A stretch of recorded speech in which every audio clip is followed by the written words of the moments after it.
તમે વાંચો તો ખરા પેલા, પછી તમને એમ થાય કે બરોબર છે તો હળગાવી જો લ્યો, પણ તમે વાંચતાય નથી ને પરબારા, ખોટા છો તમે યારીને કે આવું કરાય ને કે હા અમે હળગાવી હતી લ્યો. બાબા સાહેબે મનુસ્મૃતિ હળગાવી હતી ને પછી બધા ભેગા થયા એટલે નહેરુજીએ કીધું કે આ બાબા સાહેબ જાહેરમાં કે શાસ્ત્રો હળગાવે કે કરવું પડે.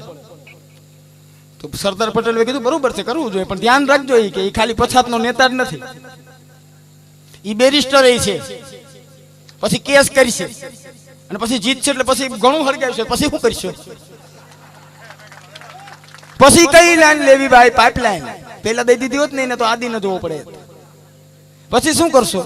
એના કરતા જીત થયું બરોબર થયું, તેરી બી ચૂપ મેરી બી ચૂપ. પણ એને વાંચ્યું તું, મનુસ્મૃતિ વાંચી હતી, નારી પશુ શૂદ્ર તારણ કે અધિકારી, એ તમને ઘરની બહાર ના નીકળવાનો અધિકાર નહીં. બહુ ભયંકર હતી મનુસ્મૃતિ ભાઈ, એટલે હળગાવી.